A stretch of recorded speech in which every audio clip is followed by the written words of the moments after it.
নমস্কার, welcome to দিদি number 1 season 8 co-powered by Vival Body Wash এবং Berger Easy Clean Fresh special partner Cucina small appliances এবং Olive Allen. দিদিরা যখন কথা বলেন মন খুলে, দিদিরা যখন মঞ্চ মাতান হেসে খেলে, দিদিরা যখন বলেন আজ মানব না আমি হার, দিদিরা যখন পরের পর জেতেন পুরস্কার, তখন সত্যিই মনে হয় দিদিদের নিয়ে সার্থক আমাদের এই অনুষ্ঠান দিদি নাম্বার 1। আজও আসছেন এমনই 4 জন দিদি যারা মঞ্চ মাতাবেন। সবাইকে ওয়েলকাম জানাচ্ছি, সবাই আসুন প্লিজ।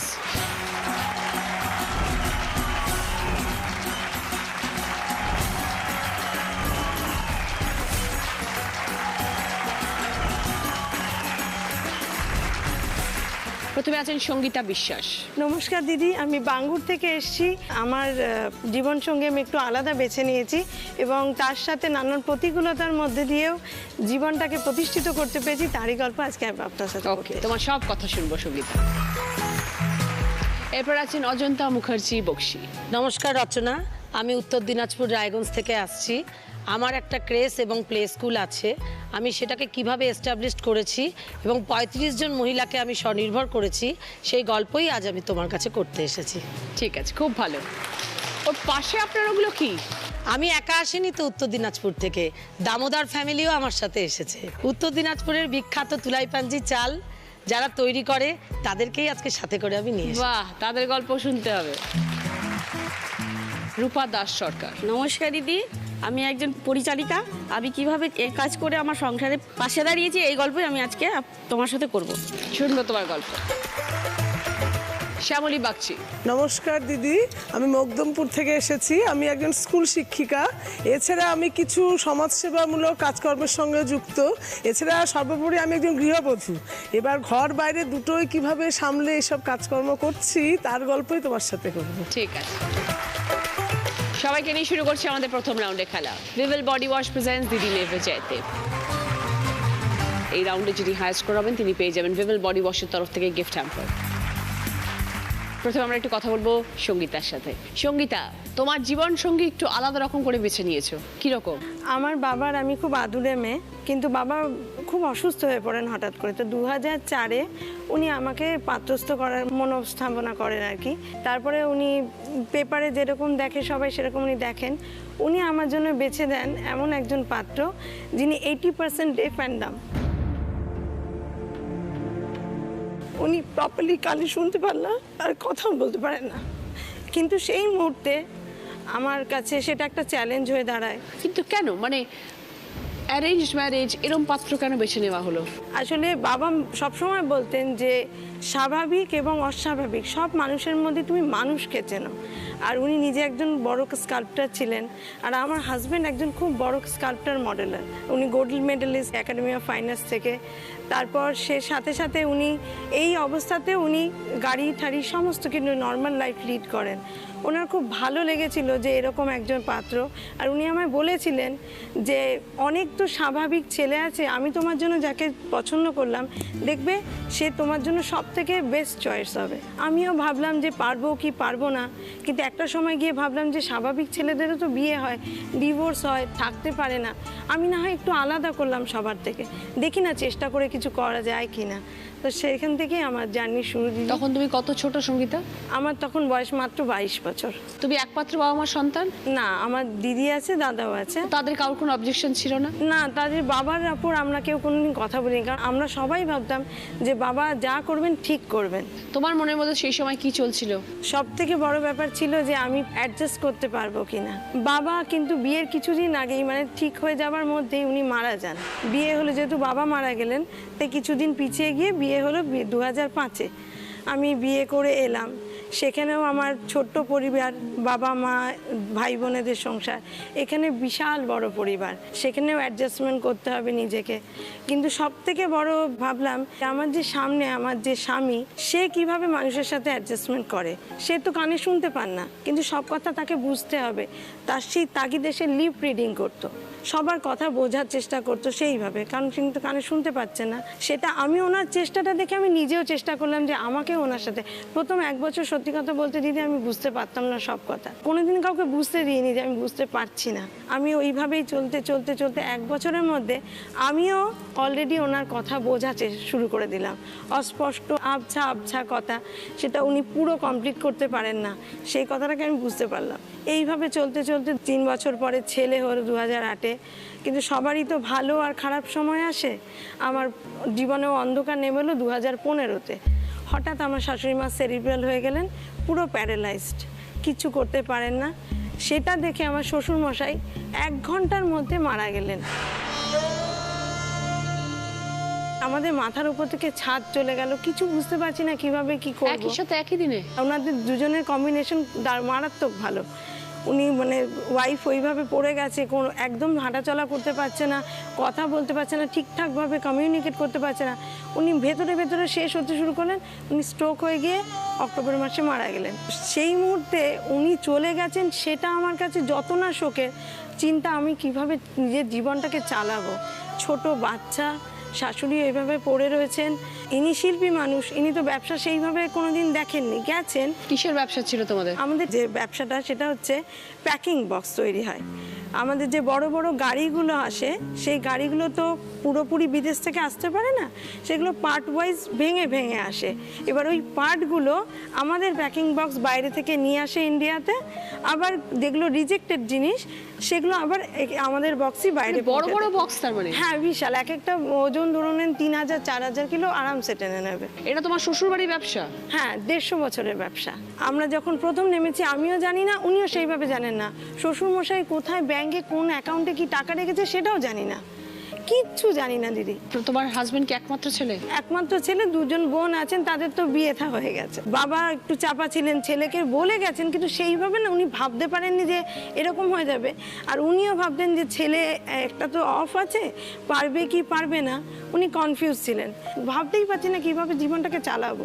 তখন ভাবলাম না, ভেঙে পড়লে তো হবে না, দাঁড়াতেই হবে, ওনাকেও শক্ত করতে হবে। উনিও ভাবছেন যে কিভাবে সংসারটাকে এতটা টেনে নিয়ে যাব, অসুস্থ মানুষ, ছোট বাচ্চা। তারপর দুজনে হাতে হাত লাগালাম, শুরু করলাম, নিজেদের মধ্যে ভাগাভাগি করে নিলাম। যেহেতু আমি কথা বলতে পারি, আমি অফিসের দিকে চলে গেলাম। আমার কাজ হচ্ছে ক্লায়েন্টের সাথে ডিল করা, কোটেশন সাপ্লাই করা, নিজেকে মানে প্রস্তুত করা। আর ওনার কাজ হচ্ছে আমি যেই অর্ডারটা পেয়ে যাব ওটা সাপ্লাই করা, সেটাকে রেডি করা। সেটা উনি বুঝতে পারতেন? মানে এই যে সিচুয়েশন এসেছে, ব্যবসা ওনাকে সামলাতে হবে, সেটা হাজবেন্ড বুঝতে পারতেন? সেটা তো বুঝতে পেরেছেন যে অবস্থা খুবই খারাপ, দুজনে মিলেই দাঁড়াতে হবে। কিন্তু ওনার কি হলো, উনি ভেঙে পড়েছিলেন। আমি বললাম যে তোমার চিন্তা করতে হবে না, ঠিক হয়ে যাবে।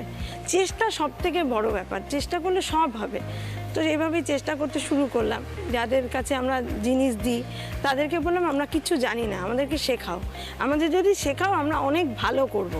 এবার ওইটাও ওনাকে বললাম যে মার্কেটে অনেক কম্পিটিশন, কিছু আলাদা করতে হবে। কিভাবে আলাদা করবো, যেহেতু উনি শিল্পী মানুষ, আমাদের যে প্রোডাকশন সেটাকে আরও দুর্দান্ত তৈরি করলাম, আরও ফিনিশিং আনলাম, আবার কি কম রেঞ্জে, টাকাটাকেও কমিয়ে দিলাম। এবার মার্কেট দেখলো এরা এত কমে এত সুন্দর বক্স দিচ্ছে। এবার একজন থেকে আরেকজন, আরেকজন থেকে আরেকজন, এইভাবে ছড়াতে ছড়াতে এখন দিদি আমি মোটামুটি 4টে আরও তৈরি করেছি। এখন আমার জিনিস যায় মোটামুটি ব্যাঙ্গালোর, খড়গপুর, ডানকুনি, আসানসোল, 4 জায়গায় ব্রাঞ্চ করেছি। মোটামুটি এইভাবে এগিয়ে যাচ্ছে। ফ্যান্টাস্টিক। তো চেষ্টা করলে অ্যাকচুয়ালি সব হয়, সেটা তোমার কথা শুনেও সেটা আমি বুঝতে পারলাম। 22 বছর বয়সে যখন বাবা বিয়ে দিলেন তখন হাসি মুখে মেনে নিয়ে শুধু বাবা বলেছেন বলে, আর তারপরে এতটা বড় যুদ্ধ, এতটা বড় লড়াই, এবং you are successful in your life. Try to best. Husband এসছেন? হ্যাঁ, এসছেন। কোথায়?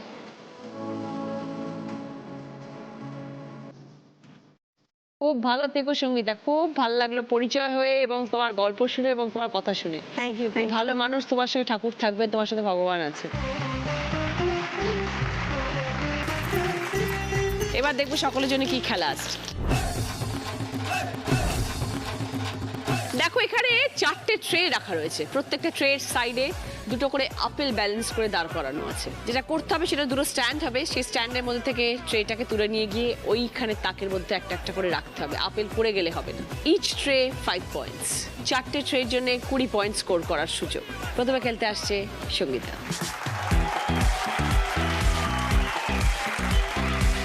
আচ্ছা আগে স্ট্যান্ডটা আস্তে করে বার করে নাও।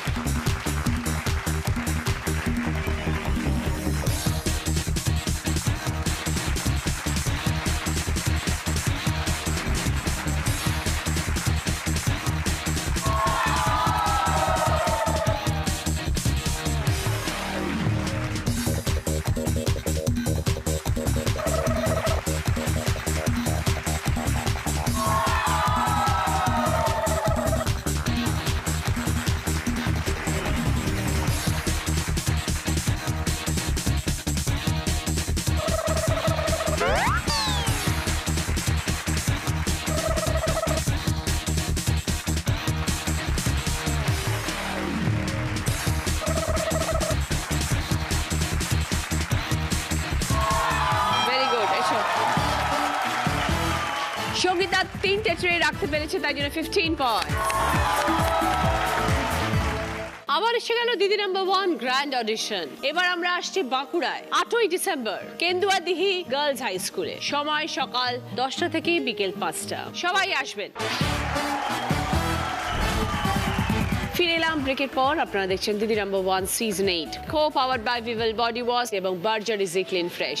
Special partner Kutchina small appliances এবং অলিভ ভ্যালি। অজন্তাদির সাথে একটু কথা বলবো। আগে একটু এই দামোদর ফ্যামিলির ব্যাপারে জানি। এটা একটা মজা করে আমি বললাম, যেহেতু উত্তর দিনাজপুরের আমাদের বিখ্যাত তুলাই পাঞ্জি চাল সবাই জানে, সেটা আমি নিয়ে এসেছি। আসলে চাষিদের দ্বারাই তো এটা উৎপন্ন হয়, সেইভাবে আমি এটাকে সাজিয়ে এরকম একটু মজা করে এই কথাটা একটু বললাম। খুব ভালো। এবার একটু আপনার গল্প শুনি অজন্তাদি। আমার বাবা খুব ভালো চাকরি করতেন। আমরা 4 ভাই বোন, খুব ভালো পরিবেশে, খুব ভালো সংস্কৃতিতে আমরা মানুষ হয়েছি। সময় মতো পড়াশোনা শেষ করেছি, বাবার পছন্দ করা ছেলেকেই বিয়ে করেছি। বর্তমানে আমি একটি ছেলে একটি মেয়ের মা। আমার ছেলে এখন ডাক্তারি ফার্স্ট ইয়ার পড়ছে, MBBS। আমার মেয়ে এসছে, মেয়ে ক্লাস 9-এ পড়ে। আমার হাজব্যান্ডও এসছে। আমার হাজব্যান্ড ভীষণ সাপোর্টিভ। অ্যাকচুয়ালি আজকে যে ক্রেস আর প্লে স্কুলটা আমি তৈরি করেছি, তার পিছনে সামনে থেকে আমি, পিছন থেকে ওনার বিরাট অবদান। হয়তো ওনার জন্যই আজকে আমি নিজে দাঁড়াতে পেরেছি এবং 35 জন মহিলাকে আমি দাঁড় করাতে পেরেছি। কেন মনে হলো যে ক্রেশ চালু করবেন? হ্যাঁ, ছোটবেলা থেকেই না আমার একটা শিশুদের প্রতি আলাদা একটা ভালো লাগতো। ছোট ছোট বাচ্চাদেরকে নিয়ে আমি অনেক নাচ গান, প্রচুর কম্পিটিশন, এই রবীন্দ্র জয়ন্তী, তারপরে তাদেরকে নিয়ে পুতুল খেলা, চড়ুই ভাতি, এগুলো আমি খুব ছোট বয়স থেকে করতাম। মানে আমার ভালো লাগতো। সেই হবিটাই ধীরে ধীরে যখন ছেলে মেয়ে একটু বড় হলো, তখন আমার মনে হলো যে কিছু একটা করা দরকার, আমি একটা কিছু করব। আর আমার একটু বাড়িতে সমস্যা থাকাতে বাড়ির থেকে বেরিয়ে কোথাও চাকরি করতে যাওয়া, মানে সকালবেলা বেরিয়ে সন্ধ্যেবেলা ফিরবো, এটা একটু অসুবিধাজনক ছিল। কারণ আমার হাজব্যান্ড ভীষণ ব্যস্ত, তিনি সারাদিন বাড়িতে থাকেন না, তিনি ব্যাংক ম্যানেজার, তাই জন্য তাকে প্রচুর বাইরে যেতে হয়। বাড়িতেও আমার একটু বড় পরিবার, তো সেই জন্য তখন মনে হলো যে আমি তো বাচ্চাদের খুব ভালোবাসি, আর এই বাচ্চাদেরকে দেখাশোনা করতে হবে বলেই কিন্তু আমি চাকরি করতে পারিনি। ওদেরকে কে দেখবে? তো আমি এমন কিছু একটা করি, যাদের মায়েরা চাকরি করতে যায় তাদের বাচ্চাদেরকে আমি রাখবো।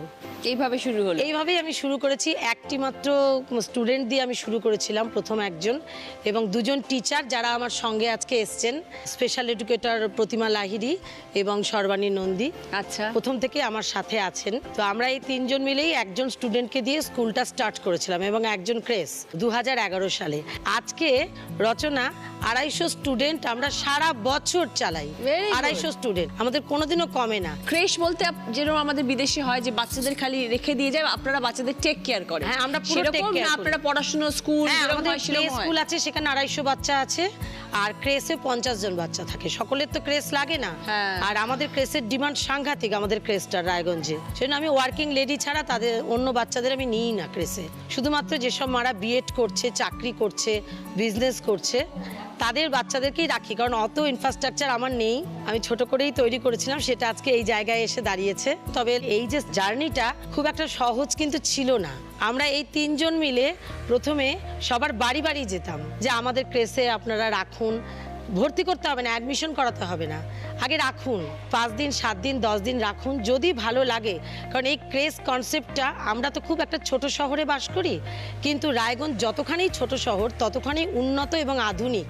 সেখানে ক্রেস এই ব্যাপারটা মানুষকে বোঝাতে খুব বেশি সময় আমাদের লাগেনি। তো এরমভাবেই আমরা বাচ্চাদেরকে নিয়ে এসেছি, নিয়ে আসতে আমাদের ক্রেসের কোনো অ্যাড নেই, আমাদের প্যারেন্টসরাই আমাদের অ্যাডভার্টাইজ করে। তো যখন স্পেশাল এডুকেটর রেখেছেন তাহলে কি স্পেশাল চাইল্ডও হ্যাঁ, আসে? প্রচুর আমাদের স্পেশাল চাইল্ড আসে, মানে এরকম নেওয়া হয় কানে শোনে কিন্তু কথা বলতে পারে না। তো সেই ক্ষেত্রে যখন আমাদের স্কুলে দেয় তো একটু স্পেশাল এডুকেশনের প্রয়োজন পড়ে, সেটা উনি আমাদের স্কুলেও করান, আবার বাড়িতেও ওনার ক্লাস হয়। এইভাবে আমরা সেই সমস্ত বাচ্চাদের প্রচুর আমরা সাকসেসফুলি চালাচ্ছি। আপনার প্লে স্কুলের নাম? আমার প্লে স্কুলের নাম হচ্ছে কচিকাচা ক্রেস কাম প্লে স্কুল, রায়গঞ্জ, উত্তর দিনাজপুর। খুব ভালো লাগলো অজন্তা দি আপনার সাথে পরিচয় হয়ে। স্কুল আরো বড় হোক আপনার, সকলের আশীর্বাদে নিশ্চয়ই বড় হবে। আর এই দামোদর পরিবারের ব্যাপারে জেনেও খুব ভালো লাগলো। আমি একটু তোমাকে এটা দিতে চাই।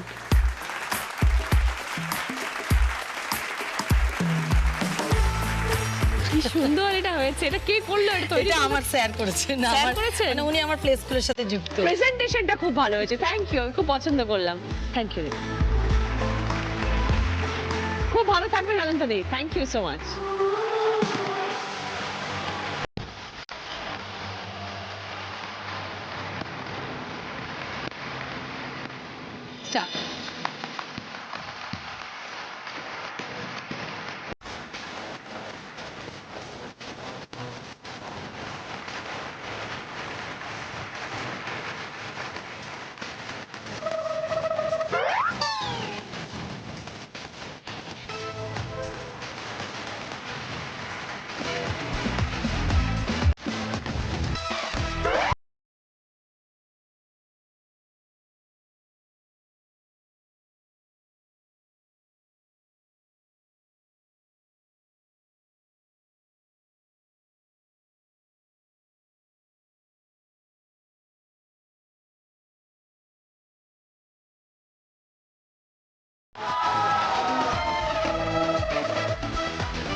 অজন্তা দি দুটো ট্রে রেখেছেন, তাই জন্য 10 পয়েন্টস। অজন্তা দি, আপনি এতগুলো বাচ্চাকে নিয়ে কাজ করেন, তাই আপনাকে একটা ছোট্ট টিপস দিই। স্নানটা কিন্তু সকলের জন্য খুব জরুরি, তাই আমাদের ব্যবহার করতে হবে ভিভেল বডি ওয়াশ, কারণ এর মধ্যে রয়েছে গ্লিসারিন এবং হানি এবং অ্যালমন্ড। সেটা ত্বককে রাখে সুরক্ষিত এবং কোমল, তাই ত্বকের কোমলতার সাথে কোনো আপোষ নয়।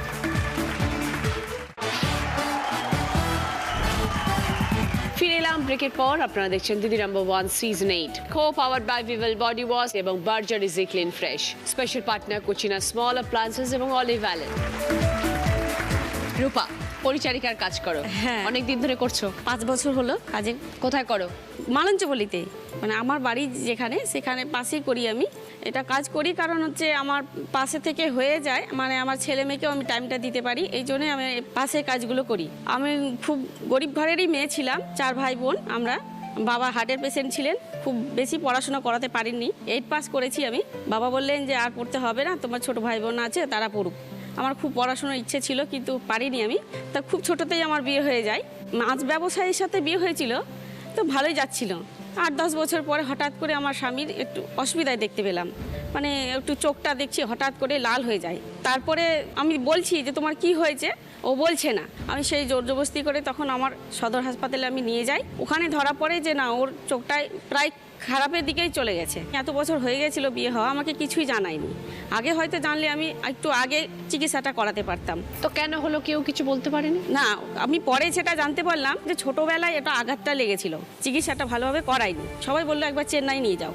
তো চেন্নাই নিয়ে যাই, চেন্নাই যাওয়ার পর সেই ডাক্তারও ওই একই কথা বলে যে এটা একদম শেষ পর্যায়ে হয়েছে, আর কিছু করার নেই। তখন আমরা বললাম যে ঠিক আছে, এটা যখন আর ভালোই হবে না, তখন পরের চোখটা যেন আর ক্ষতি না হয়। ডাক্তার ওটা চিকিৎসা করেছেন, উনি বলেছেন যে উনি আর ভারী কাজ করতে পারবেন না। তো যাই হোক আমার ছেলে মেয়ে তখন খুবই ছোট দিদি, এবার আমাকে একজন বললো যে তুমি কি এই কাজ করতে পারবে? আমি বলছি হ্যাঁ আমি পারবো, কারণ আমাকে এখন এমন টাকার দরকার। হ্যাঁ যা টাকার কাজ হবে দরকার, তাই করতে। যা হবে তাই করব। আর এটাই করতে চাই যে আমি যেন ছেলে মেয়েকে আমি দেখতে পারি টাইম মতন, সেই জন্য আমি এই দিদি পাশেই কাজটা করছি। কিরম ধরনের কাজ করো তুমি? তো আমি ঘর মুছি, বাসন মাজি। তো স্বামী কোনো রোজগার করতে হ্যাঁ পারে? করে দিদি, হালকা করে, খুব বেশি করতে পারে না। মানে আমার পাশে একটু বিল আছে, বিলের ওখানে একটু মাছ টাছ ধরে, আর একটু বিয়ে আশেপাশে ওটা ধরেন যে নিয়ে বেড়ায়, তারপরে সময় পেলে আবার একটু অন্য কাজে যায়। তো সেটাতে দিদি হয় না। তোমার টাকাটাও দরকার। হ্যাঁ আমারও দরকার দিদি, মেয়েকে ভালো স্কুলে দিতে পেরেছি, ছেলেকেও ভালো স্কুলে দিতে পেরেছি, এটাই আমার খুব ভালো লাগে। কিন্তু কখনো তো এরকম ধরনের কাজ করনি, একদিন হঠাৎ করে এই কাজ করতে শুরু করলে তখন অসুবিধা হয়নি? হ্যাঁ দিদি অসুবিধা হয়েছিল, কোনোদিন করিনি, তবে এখন হয়ে ঠিক হয়ে গেছে। আগের থেকে ভালো আছো? এখন একটু ভালো আছি, স্বামীও ভালো আছেন? স্বামী ভালো আছে। আর এখন মেয়েকে একটু নাচে দিয়েছি, ছেলে মেয়ে অঙ্কন শেখে, এই দিদি চলছি এখন। এখন তাহলে তোমার রোজগারের সংসারের অনেকটা হাল ফিরেছে? অনেকটা হাল হয়েছে। এখন কটা বাড়িতে কাজ করো? এখন 4টা করি দিদি। আর আমার একটু সেলাইয়ের শেখা আছে দিদি, আমি চেষ্টা করছি যে এর থেকে আমি যেন একটু ট্রেনিংটা নিতে পারি, যাতে আমি বাড়িতে বসে কিছু কাজ কিছু করতে পারি। একদমই তাই, এটাই চেষ্টাতে আছি দিদি। হবে, নিশ্চয়ই হবে রূপা। ভালো থেকো। এরকম একটা পরিস্থিতিতেও তুমি ঘুরে দাঁড়িয়েছো এবং সংসারের পাশে দাঁড়িয়েছো। ধন্যবাদ দিদি। ভালো থেকো, এইভাবে এগিয়ে যাও।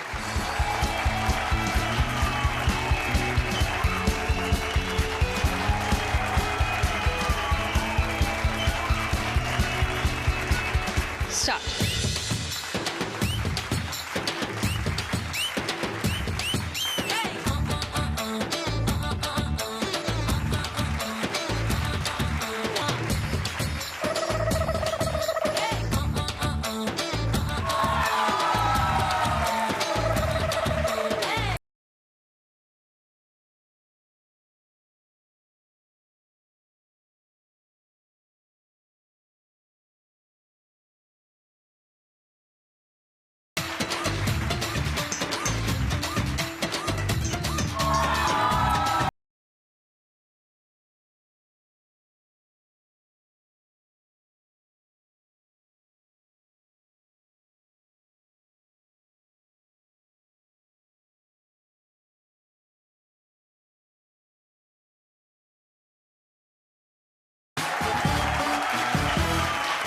রূপা দুটো ট্রে রাখতে পেরেছে, তাই জন্য 10 পয়েন্টস।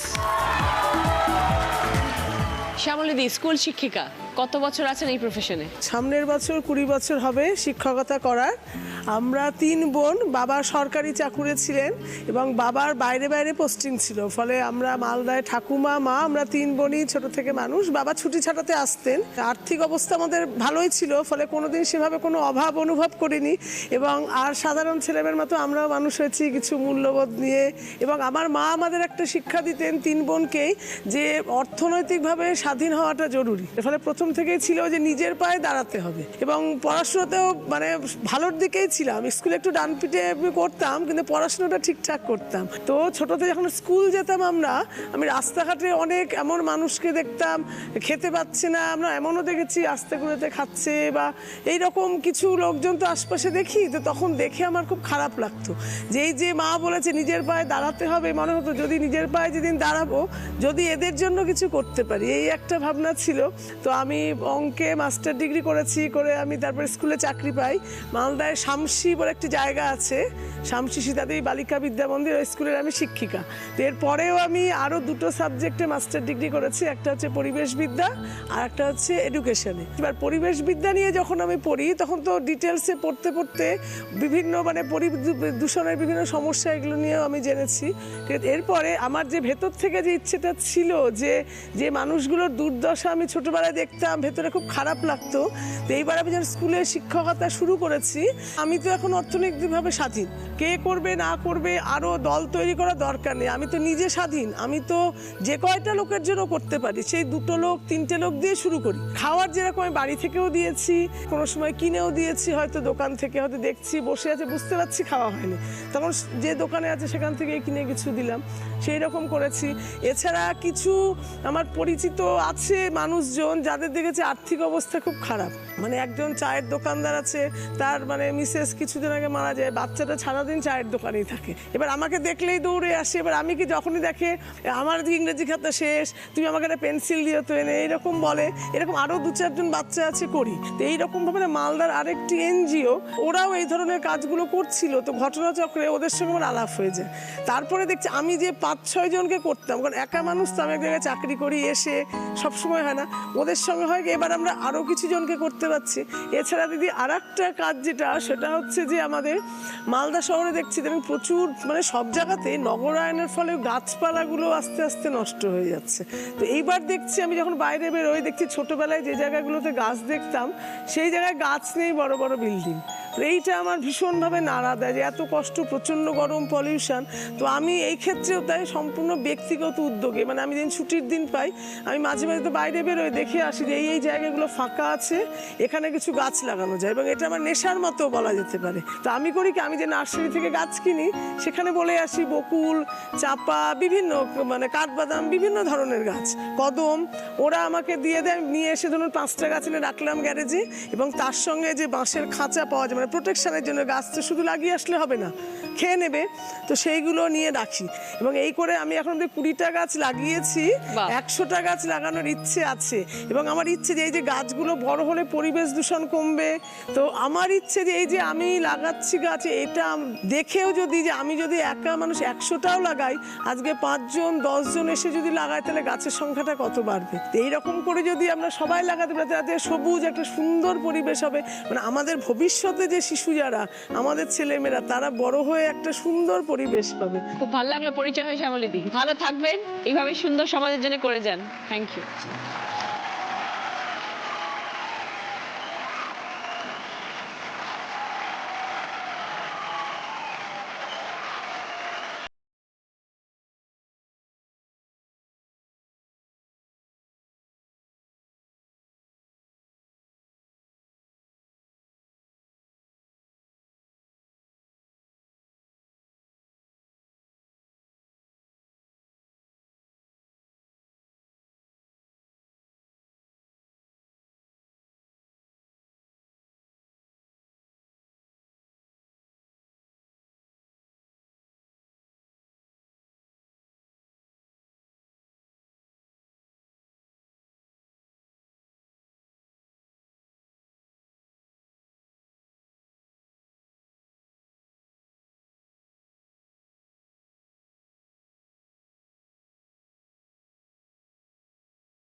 শ্যামলীদি একটা ট্রে রাখতে পেরেছেন, তাই জন্য 5 পয়েন্টস। এই রাউন্ডে ফার্স্ট পজিশনে আছে সঙ্গীতা, 15 পয়েন্টস। সেকেন্ড পজিশনে আছে দুজন, অজন্তাদি এবং রূপা, দুজনেই 10 পয়েন্টস। থার্ড পজিশনে আছেন শ্যামলীদি, 5 পয়েন্টস। সঙ্গীতার পছন্দ পুষ্পা ফার্নিচার তরফ থেকে মাল্টিপারপাস ক্যাবিনেট। পুষ্পা ফার্নিচার, যত্নে থাকুক সবকিছু। অঞ্জলির পছন্দ সোফা কাম বেড। রূপার পছন্দ রাইস কুকার। শ্যামলীদির পছন্দ ইন্ডাকশন ওভেন। এই রাউন্ডে হাই স্কোরার হচ্ছে সঙ্গীতা। সঙ্গীতা আমার পাশে এসো। সঙ্গীতার জন্য ভিভেল বডি ওয়াশের তরফ থেকে গিফট হ্যাম্পার। সকলের জন্য ভদ্রেশ্বর লাল বাবা রাইসের তরফ থেকে মিনি কেক চা।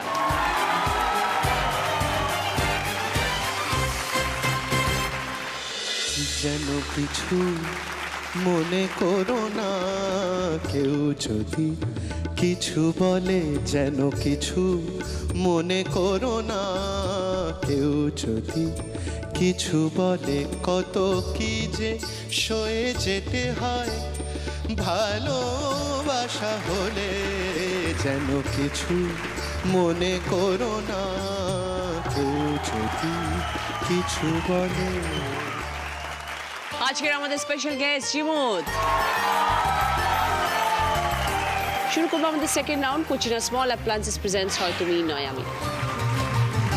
প্রথম প্রশ্ন, সঠিক উত্তর দিলে গিফট পাবে সানকুইকের তরফ থেকে প্রেসার কুকার। টিভি স্ক্রিনে অনেকগুলো অক্ষর ঘোরাঘুরি করবে, একটি অক্ষরে সে আটকে যাবে, সঙ্গে সঙ্গে বাজার প্রেস করে সেই অক্ষর দিয়ে গান শোনাবেন।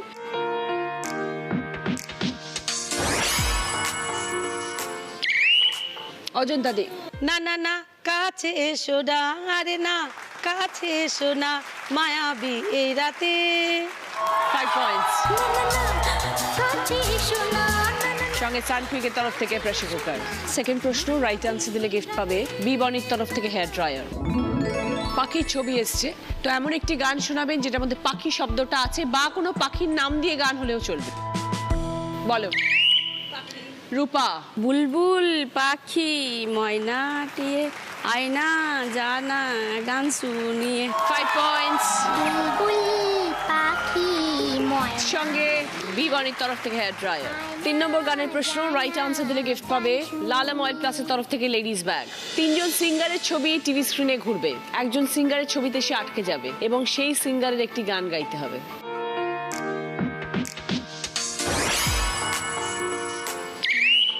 সঙ্গীতা।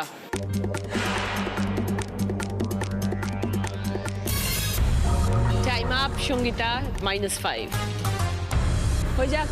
जिंदगी एक सफर है सुहाना, यहाँ कल क्या हो किसने जाना। जिंदगी एक सफर है सुहाना, यहाँ कल क्या हो किसने जाना। 4 নম্বর গানের প্রশ্ন রাইট আনসার দিলে গিফট পাবে শ্রী ও শ্রীজি কালেকশনের তরফ থেকে গোল্ড প্লেটেড জুয়েলারি সেট। সমুদ্র ছবি এসছে, এমন একটা গান যেটার মধ্যে সমুদ্র শব্দটা আছে বা সমুন্দর যা হয়। বলো। রূপা। सात समंदर पार में तेरे पीछे पीछे आ गए। একদম 5 পয়েন্টস। সঙ্গে শ্রী ও শ্রীজি কালেকশনের তরফ থেকে গোল্ড প্লেটেড জুয়েলারি সেট। শেষ প্রশ্ন রাইট আনসার দিলে গিফট পাবে বেতের ইজি চেয়ার।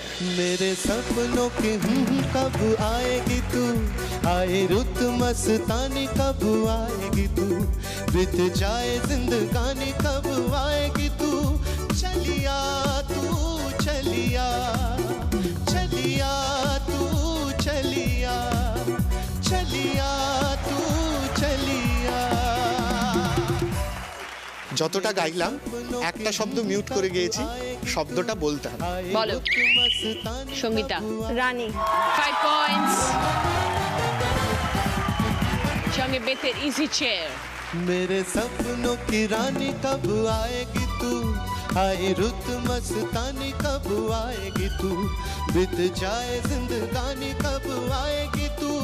चलिया तू चलिया, चलिया तू चलिया, चलिया तू चलिया। শুরু করবো আমাদের থার্ড রাউন্ড কার দৌড় কত দূর। Headphone round. বাড়ির লোকেরা আসবে আপনাদের, তার হাতে একটা কার্ড দেওয়া হবে যে 5টা শব্দ সেখানে লেখা থাকবে, সে পড়ে শোনাবে আপনাদের। সময় 1 মিনিট। হেডফোনে গান বাজবে, ওই 5টা শব্দ আপনাদের গেস করতে হবে। ইচ সঠিক শব্দ গেস করার জন্য 2 পয়েন্ট করে পাবেন। সঙ্গীতা, তোমার বাড়ি থেকে কে আসবেন? আমার বান্ধবী আসবেন মিতা গুহ।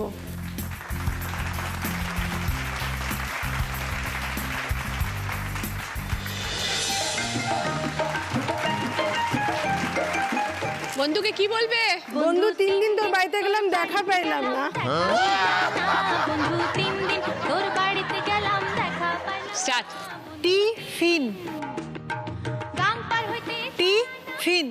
টিফিন। ছয়ানা, গাং পার হইতে ছয়ানা, ফিরাইতে সংসার। আইতে যাই সংসার। শর্টকাট। হয় হয় ও বন্ধু 3 খুন্তি। মূর্তি। খুন্তি। খুন্তি। ফুর্তি। পেয়ারা। বেদানা। পেয়ারা। পেরা। রং। রং। টক। পেয়ারা। বেদানা। পেয়ারা। যেগুলো পারোনি বলো। সংসার, খুন্তি, পেয়ারা, রং। একটা হয়েছে, 2 পয়েন্টস। কে আসবে দিদি? মেয়ে আসবে, নাম বলুন। শ্রেয়াঙ্কা বক্সি। আসো শ্রেয়াঙ্কা।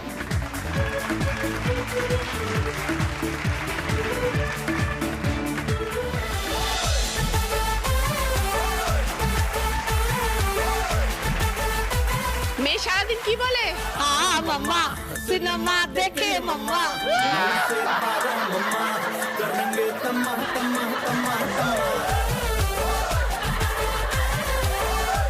স্টার্ট। বাচ্চা বাচ্চা পাস্তা বাচ্চা বাচ্চা তরকারি তরকারি তরকারি স্কুল স্কুল স্কুল আদর আদর আতর আদর আদর আদর চালতা চালতা চালতা চালতা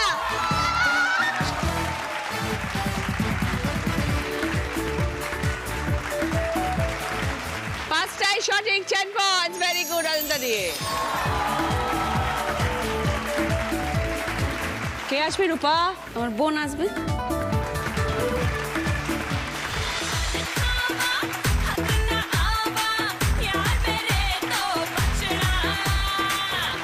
বোন কেমন?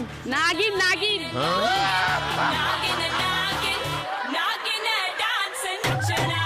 স্টার্ট।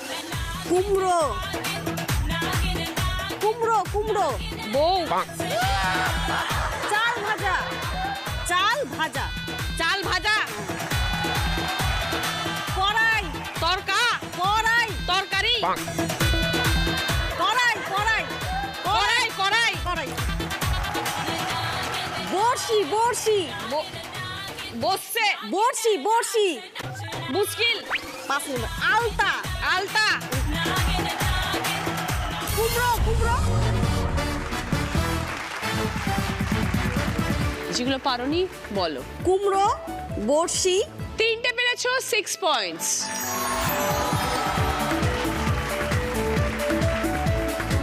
কে আসবে দিদি? দীপালি আমার বন্ধু।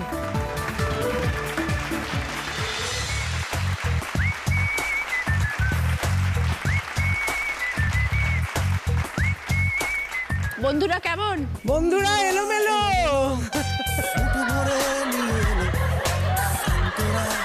স্টার্ট। চারা গাছ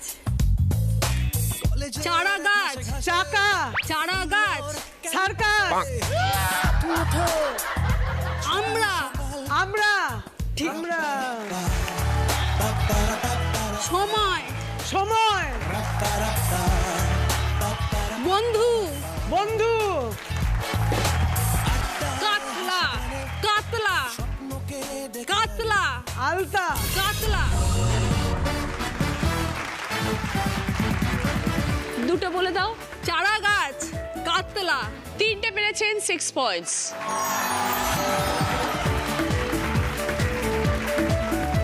থার্ড রাউন্ডের স্কোর এই রাউন্ডে ফার্স্ট পজিশনে আছে অজন্তা দি 10 পয়েন্টস। আসুন দিদি। অজন্তা দির পছন্দ স্টিলের ক্যাসারোল। সেকেন্ড পজিশনে আছেন রূপা এবং শ্যামলী দি, দুজনেই 6 পয়েন্টস। রূপার পছন্দ ননস্টিক কুকওয়্যারের সেট, শ্যামলী দুজনে রোটি মেকার এবং রোচক অ্যাগ্রো ভালোবাসা স্বাদের তরফ থেকে গিফট হ্যাম্পার। থার্ড পজিশনে আছে সঙ্গীতা 2 পয়েন্টস।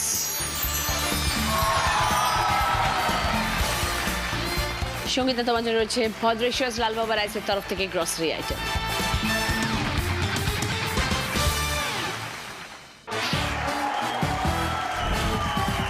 ফিরে এলাম ব্রেকের পর, শুরু করছি আমাদের শেষ রাউন্ড বুদ্ধিতে বাজিমাত। আমার কস্টিউম স্পন্সর করেছে আজকের নন্দিনী, যিনি আজ দিদি নাম্বার 1 হবেন। তিনি পেয়ে যাবেন ওরিয়েন্ট জুয়েলার্সের তরফ থেকে সোনার হার, মুখরোচক চাঁচুরের তরফ থেকে গিফট হ্যাম্পার এবং ভিভেল বডি ওয়াশের তরফ থেকে গিফট হ্যাম্পার। প্রথম প্রশ্ন, সঠিক উত্তর দিলে গিফট পাবে জুসার। কুমড়ো, পেয়ারা, শশা, তিনটে শব্দ পরপর আছে, একটা করে অক্ষর নিয়ে একটা নতুন শব্দ বানানো।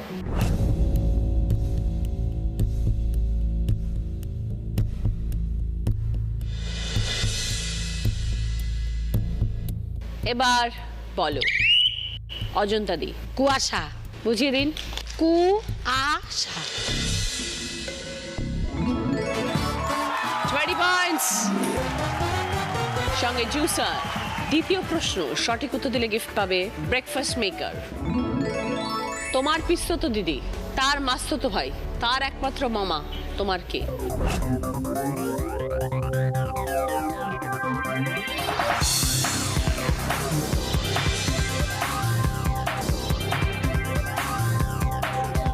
এবার বলো শ্যামলী দি। আমার বাবা। বোঝান। পিস্তুত দিদি, তার যে মাস্তুত ভাই, বা সেও তো আমার পিস্তুত ভাই হচ্ছে। Correct. তার মামা তো আমার বাবাই। 20 পয়েন্টস, সঙ্গে ব্রেকফাস্ট মেকার। 3 নম্বর প্রশ্ন, রাইট আনসার দিলে গিফট পাবে জি বাংলা প্রাপ্তির তরফ থেকে শাড়ি। সীমানা নির্ধারণ আছে ঘর জুড়ে, জানবে তুমি ঠেকলে পিঠ, দাঁড়াতে হবে ঘুরে।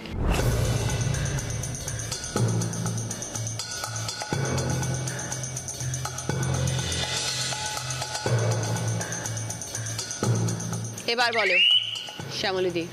দেয়াল।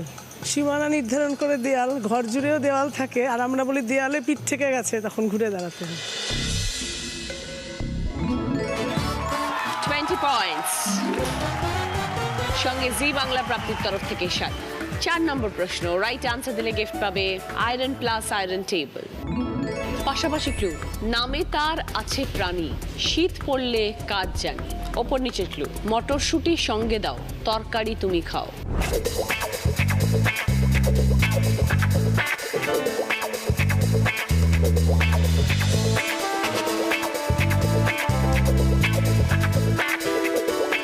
এবার বলো শ্যামলী দি।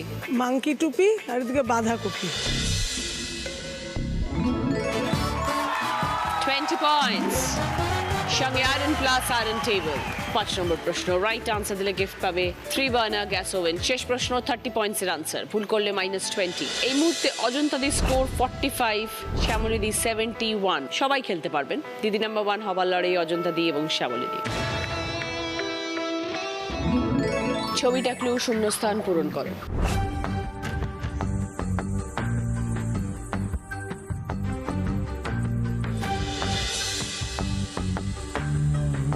এবার বলো। গোড়ায় গলদ। গোড়ায় আছে চ, তারপরে আছে ক খ গ ঘ, তার মানে নিচে যে চটা আছে সেটা ভুল, তারপর থেকে ঠিক আছে, তার মানে গোড়ায় ভুল, তাই গোড়ায় গলদ। 30 পয়েন্টস, সঙ্গে 3 বার্নার গ্যাস ওভেন। শেষ প্রশ্নের উত্তর দিল সঙ্গীতা, কিন্তু যার স্কোর সব থেকে বেশি সে আজকের উইনার। আজকে Didi number 1 Shyamali Bagchi with 71 points. Shyamali di, এবার জ্যাকপট রাউন্ড, যেটা খেলে জিততে পারলে পাবেন জি বাংলা এবং সেন্ট কোকোল অ্যান্ড ডায়মন্ডসের তরফ থেকে সোনার গিফট। 5টা শব্দ 20 সেকেন্ড সময় আমি আপনাকে পরপর পড়ে শোনাবো, আপনি উল্টো দিক দিয়ে উত্তর দেবেন রিভার্সে। সময় শুরু হচ্ছে এখন, স্টার্ট। আমপানা, রসগোল্লা, মিহিদানা, নকুলদানা, কাঁচাগোল্লা। কাঁচাগোল্লা, নকুলদানা, মিহিদানা, রসগোল্লা, আমপানা। রাইট আনসার, আসুন আমার পাশে। জি বাংলা এবং সেন্ট কোকোল অ্যান্ড ডায়মন্ডসের তরফ থেকে সোনার হার শ্যামলী দি। এটা অজন্তা দের, সঙ্গীতা তোমার, এটা রূপার, উইনারের ট্রফি শ্যামলী দি। দিদি নাম্বার 1 এর ব্যাচ, দিদি নাম্বার 1 এর স্যাশ, ওরিয়েন্ট জুয়েলার্সের তরফ থেকে সোনার হার, মুখরোচক চায়াশুরের তরফ থেকে gift hamper, Olive Allen ayurvedic body অয়েলের তরফ থেকে গিফট হ্যাম্পার, ভিভেল বডি ওয়াশের তরফ থেকে গিফট হ্যাম্পার, মি আমরের তরফ থেকে দিদি নাম্বার 1 কেক, মি আমরের তরফ থেকে সকলের জন্য গিফট হ্যাম্পার,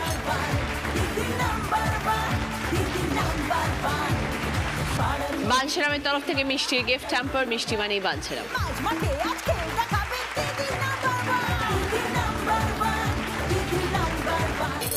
আজকের মতন বিদায় চাইছি, সবাই ভালো থাকবেন। এরপরে আপনারা দেখবেন আলো ছায়া।